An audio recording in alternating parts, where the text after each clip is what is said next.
আর 2-1 দিন পরে মানে 12ই আগস্ট গ্রহণ। আমি কি গ্রহণ পালন করছি? এমন একটি কমেন্ট একজন বোন আমাকে করেছে, লিখেছে, ও দিদি 12ই আগস্ট আর 14ই আগস্ট গ্রহণ আছে, তুমি কি আবার পালন করবে, বলবে প্লিজ।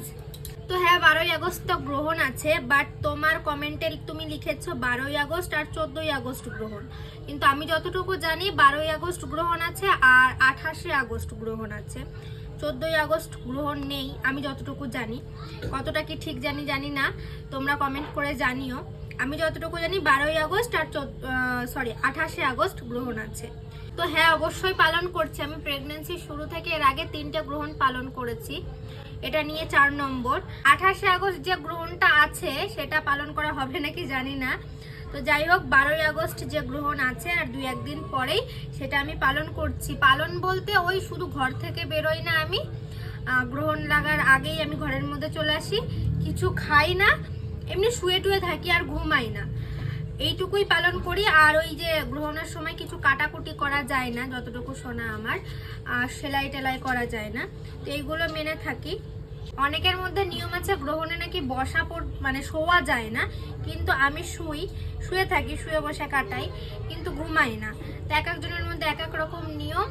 তো তোমাদের কার কার মধ্যে কিরকম নিয়ম সেটা অবশ্যই কমেন্ট করে জানিও। আর আমার সাথে সাথে কিন্তু আমার বড় গ্রহণ পালন করে, যাতে আমি ঘুমিয়ে না পড়ি। ও আমার সাথে সাথে ওই যে কয় ঘন্টা গ্রহণ থাকে আমার সাথে ঘরেই থাকে, গল্প করে, সিনেমা দেখি, আবার টাইম না কাটলে লুডোটাও খেলি আমরা বসে বসে। তো এইভাবে টাইমটা আমার কেটে যায়। ও আমার সাথে সাথে ওই যে কয় ঘন্টা গ্রহণ থাকে আমার সাথে ঘরেই থাকে, মানে আমাকে বোর ফিল করতে দেয় না।